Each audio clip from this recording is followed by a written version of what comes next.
Sebastián Seria es matemático, es empresario, es también miembro, por ejemplo, de la Academia Nacional de Ingeniería de Estados Unidos, fundó la empresa tecnológica Contigo, se desempeña, creo que todavía, por poco tiempo, como CEO de otra empresa importante que se llama Axioma, que fundó y dirigió, pero además es alguien que piensa y que reflexiona y que tiene conocimiento generoso.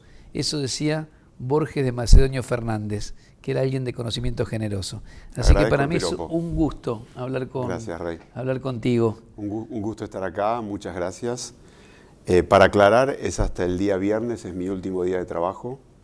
Y es al revés. Yo fundé Axioma y ahora soy el CEO de Contigo. Y al revés, perdón. Y el Contigo termina este viernes. O sea, ¿dejás la actividad empresaria o no? Dejo la actividad corporativa y dejo la idea de ser CEO de una empresa de tecnología. ¿Alguna razón en particular?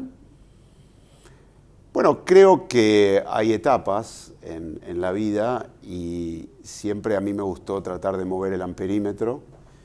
Creo que con Axioma y después Contigo logré mover el amperímetro en el área de finanzas y la utilización de modelos matemáticos. Y ahora lo que me mueve es algo distinto, que es mover el amperímetro en Argentina. Entonces tengo esta fundación que se llama Fundar, que empezó en el 2020, cuando pude vender mi compañía Axioma, que ahora se llama Contigo, y a partir de ahí estoy muy dedicado a las actividades de Fundar. Lo podía hacer solo part-time porque mi función de CEO no me dejaba mucho tiempo libre y sentía que le estaba dando demasiado poco. Sentía que este era el momento para dedicarme mucho más a Fundar. Para alguien que no sabe nada de este emprendimiento, ¿qué es Fundar? ¿Cómo lo explicas? Bueno, Fundar lo puedes pensar como un think tank. Nosotros nos gusta más pensarlo como un do tank, es decir, un lugar donde se hace investigación sobre políticas públicas para el desarrollo argentino. Esa es la misión de Fundar. ¿Por qué la idea de do tank versus think tank? Bueno, por esta idea de que no solo hay que publicar cuáles son los que vos crees son las políticas públicas que tendría que hacer el país, pero tenés que tener incidencia, tenés que trabajar con los actores políticos para que esas políticas se puedan convertir en realidad.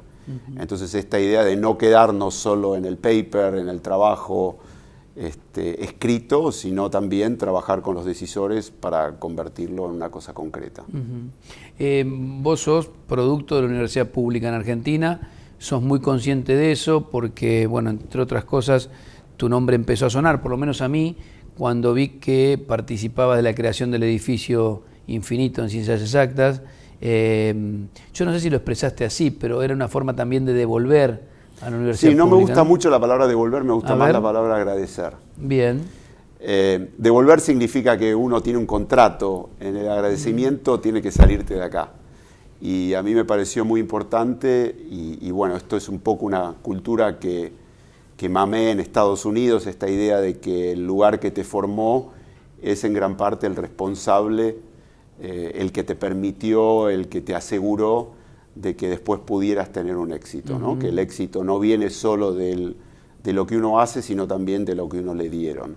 Y como a mí la formación me la dio totalmente la escuela pública en la Argentina y después la Universidad de Buenos Aires a través de la Facultad de Ciencias Exactas y Naturales, sentí un gran agradecimiento hacia esa facultad, que fue la que me formó, gratis, vale la pena decirlo. Sí, claro. Y que después de una manera u otra me dejó volar, ¿no? Me dio libertad total para elegir mi futuro, en este caso en otro lugar, en Estados Unidos, donde hice mi carrera primero académica y después mi carrera empresaria. Claro. Entonces, en algún sentido, siempre pensé que la idea de agradecerle a la Universidad de Buenos Aires a través de una donación o a través de un proyecto concreto que pudiera dejar algo físico en este sentido, que demostrara la importancia que debería tener la ciencia y la tecnología para el desarrollo del país, fue que me involucré en esta idea del edificio Cero más Infinito, que fue un proyecto al principio donado por mí, pero después donado por el arquitecto Rafael Viñoli, que fue el que hizo el proyecto arquitectónico, y por el gobierno argentino, que fue el que financió la obra a través de un préstamo de la CAF. Lo que es interesante de ese proyecto rápidamente es que Fue un proyecto que se concibió en el gobierno de Cristina Kirchner, se construyó durante el gobierno de Mauricio Macri y se inauguró durante el gobierno de Alberto Fernández. Bien. Es una de las pocas políticas de Estado que hemos logrado mantener en los últimos tiempos y en algún sentido me siento responsable, ¿no? Responsable bueno. Claro, es decir, sí, me esto imagino. es algo que pude convencer a los actores a través del tiempo De distinta mirada de que hay que mantener una política de Estado. Que hay que apostar ahí. Argentina tiene pocas políticas de Estado que mantiene a través del tiempo, es uno de los problemas que tiene la Argentina. Pero quiero hablar un poquito más de vos antes de meterme en algunos temas puntuales. Te estás radicado en Londres, aunque venís bastante seguido a la Argentina, ¿es así? Sí, vengo muy seguido a la Argentina. Digamos, cuando tenía mi trabajo de CEO, tenía una excusa para venir a Argentina laboral, que es que nosotros pusimos un centro de investigación y desarrollo en Argentina en el 2016. Es decir, tenemos gente acá que trabaja en la misma área con esta idea que yo tenía en ese momento de crear un ecosistema de gente que pasara por mi empresa para aprender un poco cómo funcionan los modelos matemáticos para las finanzas. Digamos, ese centro tiene éxito y bueno, ese éxito se traduce en que tengo que venir cada tanto para estar con ellos, para trabajar con ellos. Y bueno, una vez que empezó a fundar en el 2019, ahí, digamos, más allá de la pandemia, tratar de venir seguido para trabajar con la gente que está en la fundación acá. Te ocupás en fundar, como vos bien lo explicaste, de tratar de generar esto que vos decís, ¿no? De pronto, ideas para poner en marcha políticas públicas, de alguna manera. Sí. ¿Por qué lo haces? Se entiende por qué hiciste lo del edificio. Ahora pasaste a otro plano, pero también con el mismo objetivo, me parece. Está como Sí, con un compromiso que uno podría decir, che, bueno, qué altruista, ¿por qué Sebastián no se dedica a seguir haciendo dinero tranquilamente en Londres? Sí, diría, me gusta más la palabra generosidad, ¿no? Yo creo en serio que tengo que agradecerle al país por todo lo que me dio. A pesar de haber vivido la mayor parte de mi vida adulta en Estados Unidos, me siento íntimamente argentino, me siento parte de una diáspora un poco abandonada que está dando vueltas por el mundo, pero que quiere más que nada que al país le vaya bien. Y eso para mí se traduce en decir, bueno, ¿qué puedo hacer yo desde mi lugar para tratar de mover el amperímetro? Con la idea de que yo vivo en el exterior y voy a continuar viviendo en el exterior. Con la idea también de que creo en una articulación público-privada constructiva para desarrollar ese proyecto de modernización y de desarrollo para el país. Y bueno, entonces tengo que traer un poco mi experiencia personal desde el punto de vista empresario, mi idea de que el Estado, si hace las cosas bien, puede ser socio en esa sociedad, valga la redundancia, que tenemos que tener para ese proyecto de modernización. Y bueno, un poco darle mi mirada, ¿no? Es decir, fundar es un poco distinto como think tank, no está asociado a un proyecto político, claro, no depende de financiamiento local, no está sujeto a los vaivenes de la política y de la coyuntura, sino que trata de alguna manera de tener esa mirada de mediano y largo plazo que lamentablemente muchas veces no nos permitimos por estar siempre con la urgencia de la coyuntura. Por lo pronto, está claro que crees en el Estado como articulador de políticas, por eso hablas de políticas públicas, Sí. obviamente articulador y trabajando con el sector privado. Una de tus frases que tuvo más ruido mediático en el último tiempo fue una en el coloquio de IDEA, cuando se hablaba de ceder para crecer, y vos dijiste, los primeros que tienen que ceder son los empresarios. Hizo un poco de ruido en esta lógica maniquea en la Argentina de que uno puede pensar el país con empresarios o sin empresarios, Claro. ¿no? No, los empresarios y el sector privado tienen que ser parte de todo proceso de desarrollo, está clarísimo. Yo a veces hablo de que es muy importante, y se habla en los círculos desarrollistas, de la articulación público-privada. Y creo que lamentablemente en la Argentina la articulación público-privada no es que no funciona, sino que funciona para el mal. Es decir, un poco funciona para extraerle recursos al Estado, para que quizás un circuito que mezcla la política con los empresarios dependientes de ese Estado logren satisfacer sus propias necesidades, dejando de lado a la gente, ¿no? Entonces, lo importante es construir una relación público-privada que sea virtuosa, donde el Estado sirve como el gran apalancador, porque a nivel de recursos no se puede comparar los recursos que puede tener un privado con los recursos que tiene el Estado. Claro. Pero que se sirva del sector privado para innovar, para modernizarse, para exportar, que es lo que necesitamos hacer para generar las divisas que son necesarias para cualquier proceso de desarrollo. Entonces, eso me parece fundamental. Estamos en un momento de una crisis económica, con una altísima inflación, con algunas señales, con un banco central con pocas reservas, con muchos problemas después de una sequía. ¿Qué mirada tenés? No me refiero a la coyuntura puntual, ¿no? Yo siempre que te escucho con optimismo. ¿Y qué estás viendo de este momento que cualquiera podría decir, no, está todo mal? ¿Qué ves? Bueno, primero me gustaría aclarar, optimismo creo que basado en la razón, ¿no? Eso es importante porque cuando se habla de optimismo, se habla del optimismo naïve, y cuando se habla de pesimismo es el pesimismo racional. Está claro que las cosas están mal y que la coyuntura es muy delicada, pero creo que hay dos cosas que favorecen a Argentina. Una, que es que el mundo está pasando por una disrupción, donde el mundo está cambiando por el tema del cambio climático, de la inteligencia artificial, de la guerra de Ucrania, por las nuevas tecnologías que continúan disrumpiendo lo que está pasando en la economía global, y también por un cambio de visión en el mundo, ¿no? Ya no está más esta idea de que del consenso de Washington, donde lo único que hay que hacer es invertir en las finanzas y que después el resto se acomoda, sino que los países están entendiendo que para tener un desarrollo continuo y para mejorar la calidad de vida de la gente, tienen que invertir en sí mismos. Y eso significa que tienen que dedicar recursos a actividades productivas y actividades productivas escalables. Entonces, ese momento en el mundo con la disrupción del cambio climático, con el cambio de idea y de mentalidad, le permite a la Argentina pensar de una manera diferente, porque toda disrupción lleva a un cambio de la coyuntura donde un jugador inteligente se puede meter y puede lograr algo que los otros no logran. Entonces, eso es importante, la oportunidad, ¿no? Porque si uno sigue en el mundo que estaba antes, seguís con inercia. Yo digo que la inercia es la fuerza de la naturaleza, que es la más fuerte de todas. Entonces la gente no cambia, pero si hay una disrupción, entonces le da una oportunidad a los nuevos jugadores a entrar. ¿Qué fue lo que me pasó a mí con mi compañía? Y por ahí podemos charlar un poco de eso, de cómo ocurrió esa disrupción que me permitió a mí entrar, ¿no? Pero bueno, más allá de volver a eso, me parece importante que la Argentina después tiene del otro lado con qué disrumpir, ¿no?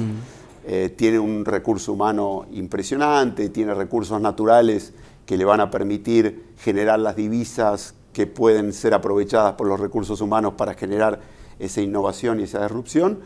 Y lo veo porque viajo por todo el mundo, vivo en distintas ciudades y puedo ver lo que hay y lo que hay acá, y puedo ver que el potencial está claro. Recién mencionaste inteligencia artificial, en un ratito vamos a hablar de eso porque el origen de esta charla era la inteligencia artificial, pero yo cada vez que hablo con Sebastián me voy para otros lados. Me parece genial. Que se van abriendo. Va a haber tiempo a hablar de todo. Seguro, ya vamos a volver a inteligencia artificial, pero me quedé pensando en esto que decías. Argentina, a ver, objetivamente tiene recursos naturales, tiene potencialidad, tiene un recurso humano muy, muy valioso, del que sos un ejemplo, y después me tenés que explicar que dijiste que hay una cantidad abandonada, una comunidad abandonada. Ahora voy a volver, no me olvido. Pero, ¿sabés en qué me quería quedar? En esto de, ahora bueno, se habla del litio, ¿no? Como que el litio es la soja del futuro, ponele para Argentina. Pero el riesgo justamente es el de la soja, que exportemos recursos naturales y después terminemos comprando ese mismo recurso con mano de obra de afuera y siempre perdés en esa ecuación. Sí. ¿No hay un riesgo concreto de que a Argentina le pase lo mismo con el litio, por ejemplo? Mira, creo que tocas un tema muy importante. A ver, te lo voy a decir desde el punto de vista financiero, porque yo últimamente se lo explico esto a todos desde el punto de vista financiero, que creo que es muy útil. Los recursos naturales, en particular la soja y los recursos agropecuarios, tienen dos problemas muy graves, que lo hacen como negocio, un negocio que no sea tan buen negocio. Y después podemos hablar un poco de los buenos negocios versus los malos negocios. Yo obviamente vengo de una empresa de tecnología, como sabrás, las empresas que más valen en el mundo hoy son empresas de tecnología. Entonces, pensemos que esos son buenos negocios, ¿no? Y las empresas que tienen muy poco valor agregado son las que menos valen. Entonces, ¿por qué es malo el poco valor agregado? Bueno, en parte, en el caso de la soja o en el caso de los productos agropecuarios, es porque tienen dos factores que determinan el éxito que vos no controlás. Un factor es el clima, que vivimos este año. Nos pasó ahora con la sequía. Nos pasó ahora, no lo controlamos. ¿Eso qué quiere decir? Que cuando uno está haciendo un proyecto de inversión, cuando yo invierto en mi empresa, yo lo que quiero tener es ingresos que sean predecibles. ¿Por qué? Porque eso me permite planificar en el largo plazo. Es decir, cualquier proyecto de inversión lleva varios años. Entonces, si vos tenés algo que depende del clima y que el año que viene vas a poder vender el 20% menos porque no llovió, entonces tenés un problema. Pero más allá de si es bueno o es malo, te estoy hablando de un tema financiero, es decir, tenés la falta de previsibilidad de tus ingresos, cosa que es malo para un proyecto de inversión. Y el otro problema que tenés es que no sos formador de precios. El precio lo forma el mercado. Claro, el y de mercado pronto puede bajar. Te puede bajar y te baja por factores que tienen poco que ver, que no están bajo tu control. La guerra en Ucrania, puede ser que, no sé, que Estados Unidos produjo más o menos este año, o que Brasil hizo tal cosa o tal otra. Es decir, el precio internacional depende de factores que vos tenés muy poco control. En las empresas de tecnología, el éxito, la clave del éxito, y es por eso que nuestras empresas valen mucho más que otras empresas, es porque tenemos ingresos totalmente predecibles y recurrentes. No te olvides que todas las empresas de tecnología pasaron un sistema de suscripción. Es decir, vos hoy te suscribís a una empresa de tecnología. No es que compras el producto. A casi todo. A casi todo. Pagás un acceso. ¿Pero por qué? ¿Por qué? Porque eso le garantiza al vendedor que después podés predecir. ¿Por qué? Porque mucha gente no se va. Es decir, cuando vos sos suscriptor, es muy difícil irte. Tiene que ser una cosa que vos hacés a propósito. Sí, es decir, sí. Yo me voy a borrar. Me voy a bajar, esto es un esfuerzo. Esto es un esfuerzo. Entonces no lo haces, mucha gente no lo hace. Entonces, eso es por un lado. Y por otro lado, las empresas tecnológicas son formadores de precios. Es decir, ellos innovan, mantienen las ventajas competitivas y forman precio. Claro. Es decir, el nuevo visor que sacó Apple vale $3.500, que es un vagón de plata. Y lo decidió Apple, no lo va a decir. Y vale esto. Y vale esto y se acabó, y la gente lo compra igual. Entonces, volviendo a los recursos naturales, parte del problema que tenés es eso, es que dependés de factores que vos no controlás. Y eso no es bueno para el desarrollo de un país, porque un país tiene que hacer inversiones a largo plazo. ¿Y eso se puede aplicar al litio, por ejemplo? Por tomar el ejemplo de ahora. Por eso te lo doy, por eso digo. Se puede aplicar al litio, se puede aplicar a la soja, se puede aplicar a todo eso. Entonces, ¿qué tenés que hacer? Tenés que tener valor agregado. Bien. Está claro, digamos. Los países que han logrado desarrollarse han encontrado cómo agregar valor. Y tenés que tener valor agregado que te sirva a generar esos ingresos recurrentes y donde vos puedas ser formador de precios. Es por eso que los procesos de desarrollo en los países que pudieron desarrollarse lo hicieron más que nada a través de la actividad industrial. Generaron exportaciones de productos terminados con gran valor agregado, ya sea Corea, a través de los electrónicos o de los coches o de lo que fuera, maquinarias, ya lo ves China con maquinarias. Entonces, ese salto es importante para Argentina. ¿Y cómo lo de Argentina? Y bueno, es un salto que o sea, la Argentina tiene industria, no es que no tenga industria. Pero, por ejemplo, perdona que te lleve el litio otra vez, porque como el gran tema de actualidad. Y bueno, ahí está el valor agregado. Porque hasta ahora están las empresas sacando y llevándose el litio. Exacto. Bueno, después tenés el carbonato de litio, que ya es un producto industrial, ¿no? O sea, primero está el litio, ¿cómo lo sacás? Digamos, no tiene para nada... no está refinado para hacer un producto. Después pasás al carbonato de litio, que ya tiene una concentración de litio mucho mejor. Y después vienen los siguientes pasos, ¿no? Es decir, te vas a poner a hacer baterías. Bueno, si te pones a hacer baterías, ¿es para que las baterías, exportar las baterías o para que las baterías se conviertan en baterías de autos eléctricos o de máquinas eléctricas? Y bueno, entonces ahí estás empezando a desarrollar una cadena de valor. Lo importante para Argentina no es solo extraer los recursos naturales, sino generar esas cadenas de valor con empresas locales. ¿Y eso lo puede promover el Estado? Obviamente lo puede promover el Estado, lo puede y lo puede hacer muy bien. Lo que pasa es que el Estado, cuando se ha metido en tratar de generar regímenes de promoción. A veces mete la pata. A veces mete la pata y muchas veces esa pata que se mete porque entramos en este círculo vicioso que te decía de la política con los empresarios que dependen de la política y se terminan financiando los unos a los otros. Es decir, unos apoyan el régimen de promoción porque les genera más plata, esa plata vuelve a la política vuelve a aprobar el régimen de promoción. Claro. Los regímenes de promoción no deberían durar tanto tiempo y deberían tener metas muy claras. Es decir, vos vas al que le das la promoción y le decís, bueno, estos son los objetivos. Los objetivos deberían ser de exportar, obviamente de generar trabajo y tienen un tiempo finito. ¿No? Entonces no duran para siempre. Por eso ustedes en Fundar fueron tan críticos del régimen de promoción de Tierra del Fuego. Así es. Nosotros creemos que un régimen de promoción que dura el tiempo que duró el régimen de promoción, o que ha durado hasta ahora y ahora se ha renovado nuevamente. Ahora se renovó por 15 años, ¿no? Sí. ¿Y cuánto llevaba? Lleva desde los años 70. Claro. Entonces pensá un poco el tiempo que ha transcurrido en todo eso. Y después que no hay agregación de valor, es decir, al principio había más agregación de valor y ahora hay mucho menos. Entonces, en el fondo, ¿qué es lo que estamos teniendo a cambio? ¿Cuánto estamos pagando por esos trabajos que generamos en Tierra del Fuego? Y la idea, obviamente, no es decir, bueno, lo voy a cortar de seco porque uno podría decir, no se dieron las condiciones desde el inicio para lograr una transición ordenada, eso tiene que ordenarse y tiene que transicionar a una cosa diferente, ¿no? Un modelo de mayor agregación de valor, tiene que haber un modelo exportador porque el país necesita divisas, es decir, no solo tiene que ser para consumo interno. ¿Cuánto pueden exportar esas empresas? ¿A dónde pueden exportar? ¿Qué generan de innovación y desarrollo? ¿Cuánto invierten en innovación y desarrollo? Crear ese ciclo que te permita volver a donde empecé. Ingresos recurrentes que sean previsibles y después poder ser formador de precios que viene de la innovación y desarrollo. Si vos continuás mejorando tus productos, vas a poder seguir siendo formador de precios. Ya voy a ir a la inteligencia artificial, que era el motivo original de la charla. No, porque me parece que esto también es muy trascendente, porque digo, es hablar de política pública en serio, ¿no? Sin pensar ahora en la coyuntura específica. Pero tengo un consejo para eso. A ver.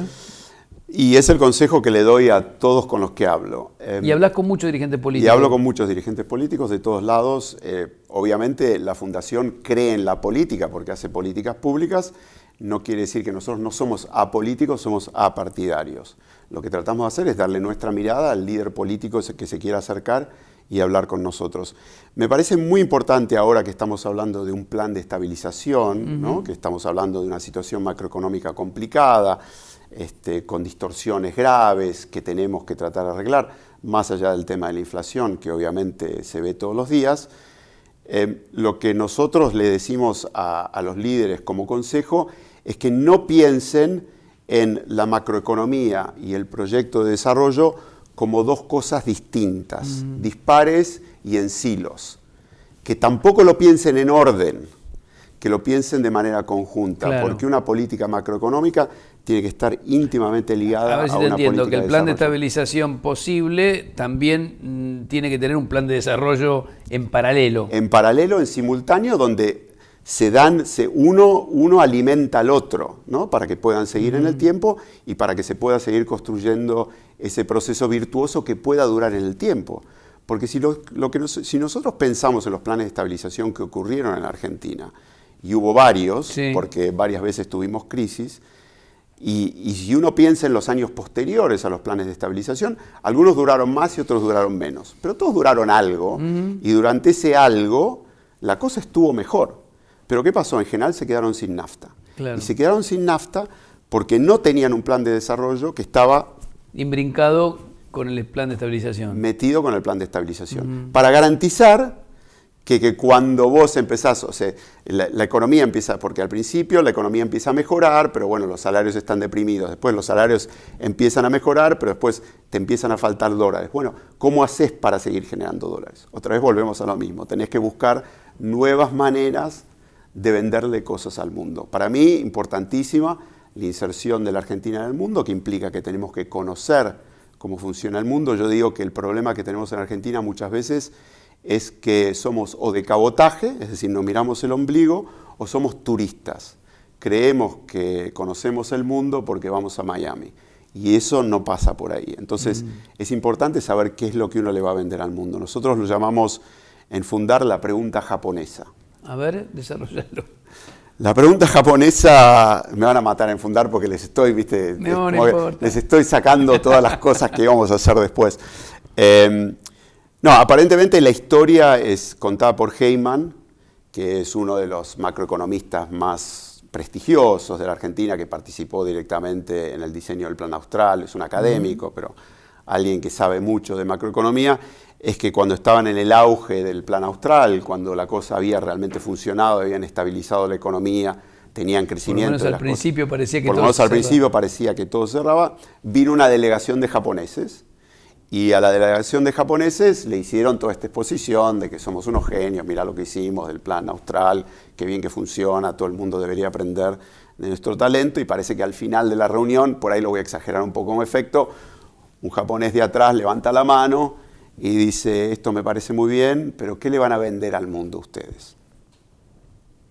O sea, entonces, si no le venden algo al mundo, no cierra esto. Si no le venden algo al mundo, no cierra. ¿Por qué? Por esto que te decía antes, ¿no? Que te quedas sin nafta. Y lo que le podés vender al mundo, volviendo un poco al principio, no es algo donde vos no tengas control, que dependas del clima o que dependas de los precios internacionales. ¿Volvemos otra vez? Entonces vuelve todo a lo mismo. Sí. Pero eso no quiere decir que vos tenés que decir, bueno, cerremos vaca muerta, claro, olvidémonos del agro.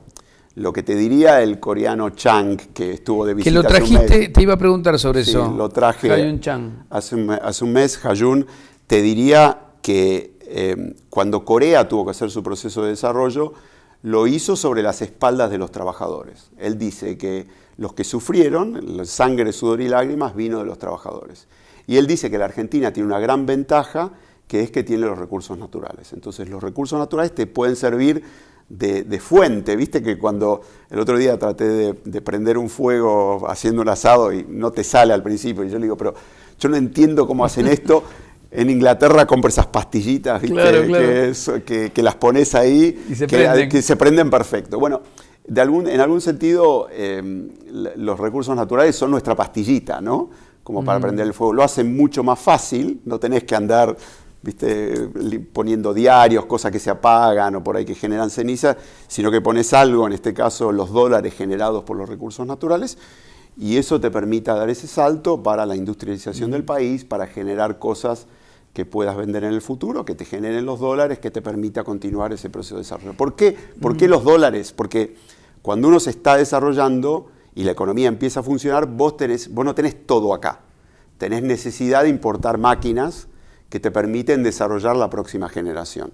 Es decir, no es que nosotros seamos en Argentina que estemos viciados, que nos gustan las cosas importadas. Es decir, los dólares son necesarios porque son las que te permiten que esa rueda siga funcionando, porque vos tenés que ir modernizándote. Y no te vas a poder modernizar reinventando todo acá. Vas a tener que traer cosas, después vas a tener que pensar en el valor agregado y seguís con esa rueda. Entonces, la importación, la generación de dólares es importante para poder satisfacer la demanda de importaciones que tenés en ese proceso de desarrollo continuo. ¿Ves que se puede explicar fácil, no? Sí, sí. Ahora, ¿sentís que en esta charla que tenés con la dirigencia política, sentís que algo entra, que te dan bola, o te vas decepcionado de la reunión? A ver, a mí un poco lo que me parece es que hay muy poca visión de un norte, ¿no? Veo poco de alguien que me entusiasme y que me diga, vamos para allá, ¿no? Eso es un poco lo que me pasa. Me dan bola, nos escuchan, leen los trabajos de Fundar, pero veo un poco de esta idea de qué tipo de país queremos ser, ¿no? Más allá de las enunciaciones obvias, digamos. Sí, claro, ¿no? Más ahora en campaña vamos a escuchar mucho. Sí, las vamos a escuchar todo el tiempo. O sea, no frases que estén generadas por ChatGPT, ya vamos a hablar de inteligencia artificial. Sí, ahora. Sino cosas que realmente sean un plan comprensivo.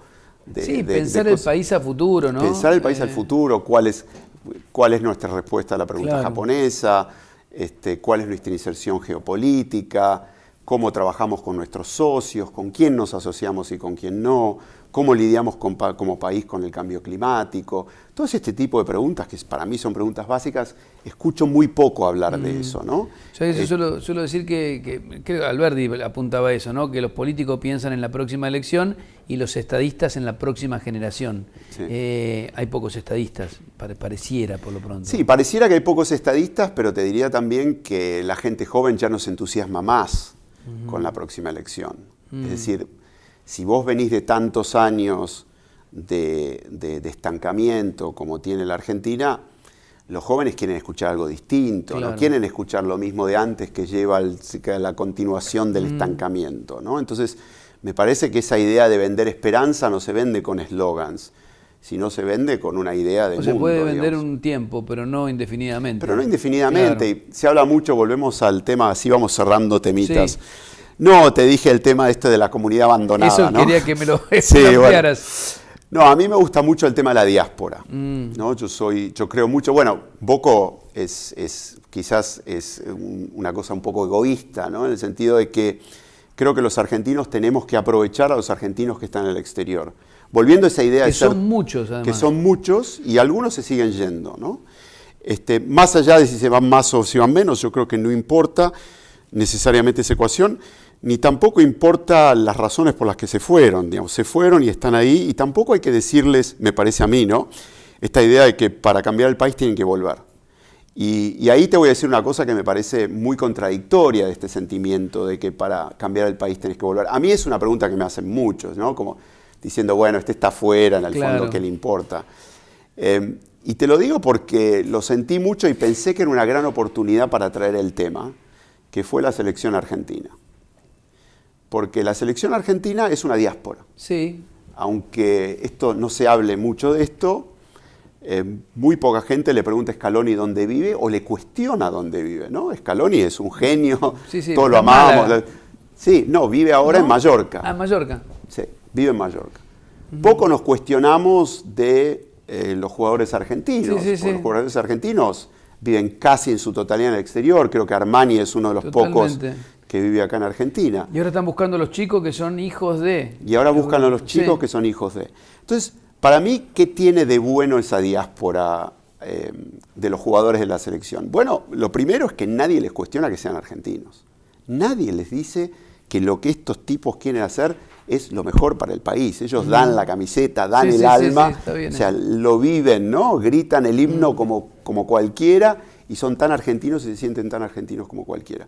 Eso me parece importante, porque eso ¿qué te dice? O sea, nadie les cuestiona su argentinismo, más allá de que en una época les hayamos cuestionado y que ya nos perdonó, gracias Lionel por habernos perdonado, pero más allá de eso nadie les cuestiona su argentinismo. Entonces, eso primero, ¿no? Es decir, los argentinos que están en el exterior no los debemos considerar menos argentinos porque viven en el exterior. Al contrario, en muchos casos tienen hasta más nostalgia de la Argentina y tienen una concepción de Argentina que es más positiva que las que tienen los que están adentro. Yo estoy afuera, tengo que hablar. Y haces el paralelismo con... Bueno, hago el paralelismo con la diáspora de científicos, de profesionales. En mi caso particular, de gente que se fue de la Argentina y que les interesan las políticas públicas. Claro. Es decir, ¿quién mantiene a todos esos unidos? Muy pocos los mantienen unidos. Entonces, me parece que es importante volver a esta idea de que la diáspora nos sirve. Y nos sirve por una cosa que también dije al principio. ¿Te acordás que dije que parte del problema es que a veces cuando pensamos en el mundo lo pensamos como turista? Sí. Bueno, los argentinos de la diáspora conocen el mundo. Claro. Saben cómo funciona. Y no son turistas. Y no son turistas, viven ahí. Está clarísimo. Y viven ahí. Está muy bien. Está muy bien. No quiero dejar de preguntarte sobre inteligencia artificial porque escribiste un artículo junto a Daniel Yankelevich que dice inteligencia artificial, el conocimiento portátil del futuro. Recomendamos la nota, pero me gustaría amplificarlo un poco porque a partir del chat GPT que masificó, por lo menos en Argentina, la gente se empezó, como en el mundo, ¿no? Sí. Todos se volvieron locos, sí. A entusiasmar con eso, a preguntarle, a tener una relación con el chat GPT. Vos no tenés una mirada, por lo menos con lo que veo en la nota, tan negativa como la que empezó a aparecer de pronto, sobre todo a partir de este documento que firmaron científicos y especialistas diciendo hay que parar por 6 meses. ¿No tenés una visión negativa de este proceso? Todo lo Bueno, contrario. empezaste diciendo que yo soy optimista sobre Argentina, Sí. así que imagínate sobre esto, ¿no? No, O sea, claro. tengo que ser optimista. Mira, bueno, empecemos un poco por el principio, ¿no? A veces nos cuesta definir lo que es la inteligencia artificial. Entonces, empecemos un poco por ahí. Lo interesante de las computadoras es que las computadoras, hasta el día de hoy o hasta lo que estamos viendo más recientemente, son capaces de hacer muy bien cosas que a los humanos les cuesta trabajo. Uno de ellos es obvio, ¿no? Es hacer grandes cuentas. Si yo te digo que multipliques un número de 8 cifras por otro número de 8 cifras... La vieja calculadora. La vieja calculadora. Y por eso calculadora, calcular en americano o en inglés se dice compute, ¿no? Entonces las computadoras son grandes calculadoras. Y está claro que hacen eso eficientemente, mejor de que cualquiera de los humanos lo podemos hacer. Por otro lado, si mirás del lado de los humanos, hay cosas que los humanos hacemos bien y casi de manera instintiva que a las computadoras les cuesta trabajo, ¿no? Por ejemplo, si nosotros vemos una foto o vemos una imagen, podemos discernir si hay quizás un elemento de peligro, ¿no? O si hay algo que se escapa o que no es obvio de la foto que uno ve. Eso es algo que los humanos hacemos muy bien. Una potencial definición de inteligencia artificial es cuando las computadoras empiezan a hacer ese tipo de cosas. ¿Está bien? Cuando empiezan a hacer cosas que nosotros creemos que son difíciles para las computadoras, pero fáciles para los humanos, cuando las computadoras lo empiezan a hacer, decimos, pucha, esto puede ser inteligencia artificial. Más allá de lo que signifique la inteligencia. Lo segundo es que, bueno, esta revolución de la inteligencia artificial, hay que preguntarse de dónde viene. Es decir, ¿ha habido un descubrimiento? Es decir, ¿ha habido el momento de la penicilina de la medicina con la inteligencia artificial? Y la respuesta es que no. Claro, es un proceso. Es decir, es un proceso, pero muchas de las técnicas que se utilizan hoy para ChatGPT y para todo el resto, vienen de muchísimos años de trabajo.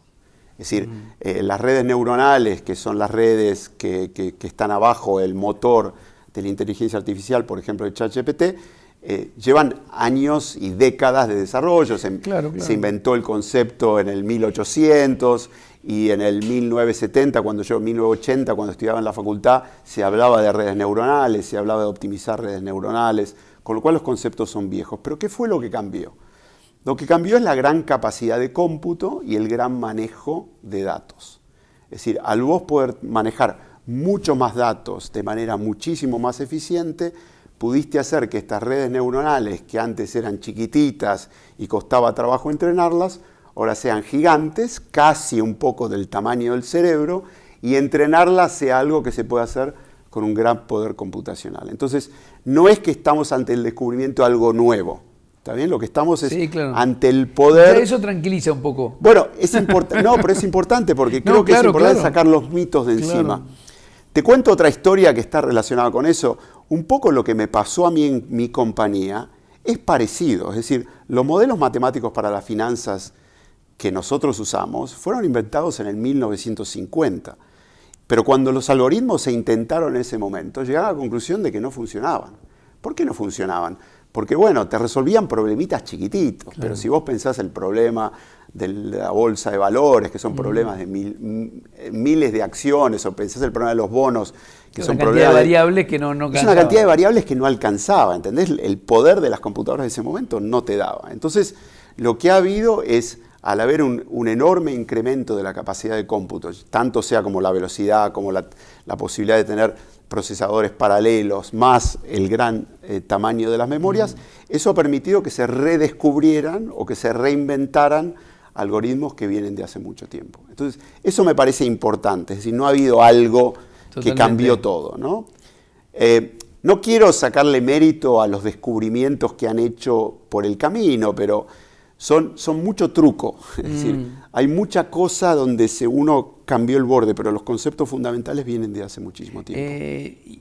Y esta advertencia de paremos 6 meses, esto que generó cierta preocupación, y además creo que está en la fantasía de mucha gente, porque, por ejemplo, a mí que me gusta mucho la literatura, en la ficción, el miedo latente a un mundo controlado por las máquinas o por la inteligencia artificial Porque ¿cuál es el gran miedo? Es esta inteligencia artificial adquiriendo voluntad propia y tomando decisiones que, no sé, en el extremo de la ficción podrían llevar al mundo a un desastre. Sí. Te voy a una frase de un matemático computador famoso que se llamaba Dijkstra. Él decía, preguntar si una computadora puede pensar es como preguntar si un submarino puede nadar. ¿Está bien? No es la pregunta correcta y conducente. Entonces, empecemos un poco por ahí. Es decir, las computadoras tienen capacidades que los humanos no tenemos, ya te dije en todo este tema del cómputo, sí, claro. Y puede ser que adquieran algunas de las capacidades que los humanos sí tenemos. Ahora, de ahí a saltar a que la computadora va a pensar y va a tener voluntad propia, me parece un salto demasiado grande. Está claro que lo que nos ha ocurrido es que las computadoras han aprendido a hablar. ¿No? Entonces, eso es lo choqueante, quizás, ¿no? Es choqueante, ¿por qué? Porque el lenguaje es la manera en que nos comunicamos los humanos. Es decir, cuando los humanos adquirimos el lenguaje, pasamos a otra etapa. Es decir, entonces, que las computadoras hayan adquirido la capacidad de comunicarse es importante y es, uno diría, entre comillas, peligroso. Yo te diría que hay dos grandes miedos con la inteligencia artificial. Uno es el que mencionas vos. Es decir, que la inteligencia artificial haga que las computadoras tomen control de la situación y después ahí no sabemos necesariamente qué es lo que las guía, ¿no? Volvemos a las leyes de Asimov, de que los robots no pueden ir en contra de los humanos, bueno, las famosas leyes de la robótica. El segundo gran miedo es el miedo a la sustitución del trabajo. Bueno, claro. Es decir, es la revolución industrial replicada a la revolución un poco intelectual. Exacto. Y ahí te diría que un poco de lo segundo yo no tengo tanto miedo. Y te digo un poco por qué. Me parece que hay una exageración porque cuando pasó la revolución industrial, los intelectuales decían, esto es progreso, ¿no? No se cuestionaban que los obreros perdieran el trabajo, decían, esto es progreso. Ahora que nos toca a nosotros, los intelectuales, en el fondo, por ahí perder nuestros trabajos en manos de la tecnología, ahora decimos, no, este es el fin del mundo, ¿no? Cuidado. Con lo cual te diría que, bueno, vamos a dejar eso de lado. Yo creo que va a haber muchísimos nuevos trabajos y empleos que se van a generar. Que se va a reacomodar de alguna manera. Con lo cual ese miedo, te diría que yo lo dejo una parte muy lejos y muy atrás de mi cerebro. Creo que, obviamente, va a haber un periodo complicado, como pasó en la Revolución Industrial, en la que los formadores de políticas públicas van a tener que tener en cuenta los fenómenos y si la gente pierde el trabajo, los van a tener que ayudar, pero creo que puede haber una reconversión por ese lado. Ese lado a mí no me asusta. Bien. Entonces ahora vamos al tema a lo otro, ¿no? Que es el gran tema. Y después nos dejamos de lado la parte pesimista y pasamos de lado a la parte optimista. Ahí el miedo, cuando empecé a pensar en este tema, lo primero que se me ocurrió es el fenómeno de lo que se llama el canario en la mina, ¿no? Eso me dio un poco de miedo. ¿Qué es la idea del canario en la mina? Los mineros ingleses, cuando entraban a las minas, llevaban un canario que cantaba. Y la idea es que cuando el canario paraba de cantar, es que había gas, porque los canarios tienen mucha menos tolerancia a la contaminación ambiental, entonces cuando los canarios paraban de cantar, o faltaba el aire, o había un gas, y se retiraban. Había que irse. Entonces, ¿por qué te digo esto? Porque hay gente que está muy metida en el tema de inteligencia artificial, que ha dicho desde adentro, es decir, viendo cómo funcionan los modelos y siendo testigos adentro de la mina de lo que ocurre, han dicho, paremos la mano, ¿no? Entonces, eso te da un poco de pausa más allá de lo que esté pasando, es decir, bueno, si alguien que está dentro, que sabe lo que pasa, de pronto que ve algo que vos no ves desde afuera, obviamente eso hay que tenerlo en cuenta. Eso por un lado. Después por el otro, a mí me parece, por lo que ha pasado hasta ahora, que este no va a ser un problema en el futuro cercano. La gran pregunta es si la exponencialidad del progreso llega a ser tanto que vos no lo podés controlar cuando ocurra. Entonces, lo que está pasando, me parece, es que hay señales de alerta muy, pero muy tempranas, y que esas señales de alerta hay que tenerles cierto respeto. Me parece que por ahí lo que pasa es el camino de la regulación. Me parece más bien obvio, yo no soy un experto en regulación, pero me parece totalmente sensato pensar y decir, bueno, si tenemos que poner mecanismos de regulación para las drogas, para los medicamentos, para las cosas. Quizás haya que ponerlo quizás también. Para los autos ponemos medidas de seguridad, quizás haya que ponerlos también para la inteligencia artificial. Entonces, ese me parece que es el gran debate que está ahora.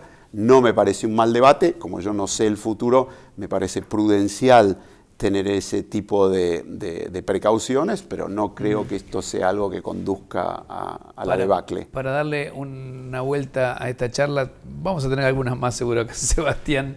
Lo optimista, lo que te genera, me dijiste, esta es la parte más para tener. ¿Y qué ves de positivo en esto? No, lo positivo es el hombre aumentado, claro, ¿no? O la mujer aumentada.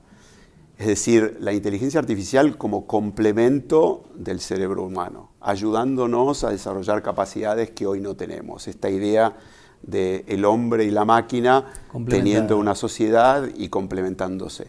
Eso por un lado me parece súper positivo. Creo que hay ya indicios de cosas que se pueden hacer. Por ejemplo, los doctores trabajando en detectar imágenes donde hay una colaboración entre la inteligencia artificial que detecta que y dice... ve cosas que no ve el médico, a lo mejor. Ve cosas que no ve el médico, te dice mira acá, y entonces el médico puede ir y mirar más derecho Sí, o hay que hacer un puente y a lo mejor el ingeniero se apoya en la inteligencia artificial para... Exacto, para desarrollar las cosas básicas, para chequear los cálculos, claro. para un montón de cosas. Eso me parece súper útil. A mí lo que me interesa particularmente y personalmente es si la inteligencia artificial nos permite como país saltar etapas. Es decir, yo una de las cosas interesantes que vi en mi vida es, viajé bastante por África, y una de las cosas interesantes es ver lo que pasó en Tanzania. Yo fui por primera vez en Tanzania en el 1990. ¿Viste cuando acá en Argentina todavía, era difícil conseguir teléfono, que se hablaba, se privatizaron las telefónicas, de repente todo el mundo... de Menem con la privatización de Entel. Todo el mundo tenía esta idea del teléfono de cable, ¿no? Lo que pasó en Tanzania es que casi nunca, se diría que nunca hubo teléfono de cable. Hubo muy poco. Saltó directamente Se saltó etapa al teléfono celular. Y eso fue un salto, y en Tanzania el teléfono celular se usa, lo que usamos todos los días hoy, ¿no? Para pasar dinero, para pagar cosas. Y Tanzania pudo saltar una etapa que es la del teléfono con cable, pasar directamente al teléfono celular. Entonces, puede ser que la inteligencia artificial nos ayude a saltar etapas. En particular, volviendo ahora a la cosa más concreta, me interesa mucho el tema educacional. Claro. Es decir, se ha demostrado, hay varios estudios que dicen que si vos tenés un chico cualquiera que aprende, si vos le pones un tutor personalizado, el aprendizaje es mucho mejor, mucho más eficiente, y el chico rinde mucho más. Entonces podemos, por ejemplo, pensar en la inteligencia artificial como complemento en las clases para que los problemas educativos que estamos teniendo en Argentina, en lugar de tener que entrenar a los entrenadores o entrenar a los profesores y de pasar una etapa de 20 años quizás de mejora de la educación pública, que podemos saltar etapas y utilizar la inteligencia artificial para entrenar más rápido a los profesores o para ayudar a los profesores a que los chicos salten etapas. Podemos ayudar al entrenador, en este caso al profesor, a que sin tener que hacer un curso de capacitación pueda contar con la inteligencia artificial para algo así. Y por lo que he visto hasta ahora, en cuanto a los prototipos que están dando vueltas, parece muy pero muy factible. Es decir, cómo ayudas a un chico con un tutor particular de inteligencia artificial. Yo creo que eso nos va a ayudar a dar un gran salto educativo. Como vos sabés, en la Argentina tenemos quizás más problemas en la escuela primaria y secundaria que los que tenemos en la escuela universitaria, y si eso nos permite avanzar rápidamente en la escuela primaria y secundaria, eso nos va a permitir utilizar nuestro gran sistema universitario que tenemos, que es de primera calidad, para que esos chicos todavía les vaya mejor y mejorar el recurso humano. Ese tipo de cosas, ese tipo de problemáticas. Bueno, porque en general se está planteando, el chat GPT va a hacer que los chicos copien las tesis, copien los exámenes, y vos no le encontrás un problema, al contrario, le encontrás una potencialidad. No, creo que hay que abrazarse de ese cambio y hay que ver cómo se puede utilizar para ayudar en estos casos, ¿no? Y creo que los tutores particulares es una cosa muy puntual, porque cada chico aprende distinto, ¿no? No nos engañemos, ¿no? Y si vos decís, le enseño al más inteligente, entonces el resto de la clase no entiende nada, si le enseño al de más abajo, el inteligente se aburre. Esta cosa obvia que vos tenés que meter 30, 40 chicos en la clase, no podés darle a todos clase uno a uno. Entonces, si se convierte la enseñanza en en un grupo activo que trabaja conjuntamente, donde los maestros enseñan, pero también guían, y después los tutores de inteligencia artificial te complementan lo que falta, creo que vamos a tener una cosa mucho mejor. Entonces, esta idea de saltar etapas me parece importante pensar a la inteligencia artificial dentro del Estado argentino como un área transversal. Es decir, nosotros seguimos pensando ministerio por ministerio. Nosotros tenemos, por ejemplo, en la Fundación un área de datos, ¿no? Y una de las cosas que hicimos es decir, bueno, nosotros tenemos un área de datos porque consideramos que los datos en el Estado son fundamentales. Claro, para tomar decisiones, claro. Para tomar decisiones, porque hay que medir, hay que saber, si uno tiene datos, puede hacer políticas públicas que sean mucho más efectivas, ¿no? Entonces construimos lo que llamamos una red de dateros. Entonces lo que hacemos es juntamos a los dateros de las distintas dependencias estatales para que hablen entre ellos e interactúen entre ellos. Pero bueno, ¿por qué el área de datos tendría que ser un área donde tenés el expertise en cada ministerio? ¿Por qué no puede haber este concepto de una cosa transversal, ¿no? Lo mismo pasa en Estados Unidos. Hay lo que se llama un CTO del gobierno, es decir, un Chief Technology Officer del gobierno, es decir, alguien que piensa la tecnología en todo el Estado de manera transversal. ¿Por qué no hacer lo mismo con los datos, con la tecnología y con la inteligencia artificial? ¿Por qué? Porque no tenemos tiempo de desarrollar el expertise en cada ministerio, ¿no? No nos da. No, claro. ¿Y por qué tenemos que seguir pensando en ministerios separados, en compartimentos? Tenemos que pensar cuáles son las cosas transversales. La otra cosa transversal que tenemos en Fundar es el área de géneros. ¿Por qué tenemos que pensar al género como una cosa separada? ¿Por qué no la pensamos como algo que está metido de manera transversal en todo lo que pasa en el Estado? Entonces, creo que la inteligencia artificial también puede cumplir un rol en el diseño de políticas públicas. Algo parecido le escuché a Luis Corbalán, que está a cargo del laboratorio de la Universidad de Buenos Aires, que decía que puede ser un nuevo renacimiento si uno aplica bien la inteligencia artificial para todo esto que vos estás planteando, ¿no? Totalmente. Yo creo que la Argentina necesita ese renacimiento. Necesita, bueno, que pensemos en la idea de renacer, que dejemos de lado, para atrás, la Edad Media y que pensemos en la modernidad, que pensemos en cómo vamos a crecer, cómo vamos a agrandar la torta. Me parece fundamental tener un cambio importante de mentalidad. Yo siempre digo que tenemos que creérnosla, tenemos que suspender un poco esa incredulidad que tenemos, ese bajón del pesimismo, entre comillas, basado en la evidencia. Es cierto, nos ha ido mal, pero yo siempre lo hice en toda mi vida, creo que es importante mirar para el futuro. Muchísimas gracias. Gracias a vos, Rey, por esta charla, que no va a ser la última, eso espero. Me comprometo cuando quieras y cuando esté por acá, pasar a charlar un rato. Y ojalá que te escuchen más las personas con las que hablas. Esperemos que sea así. Gracias, Sebastián. No, gracias, Rey.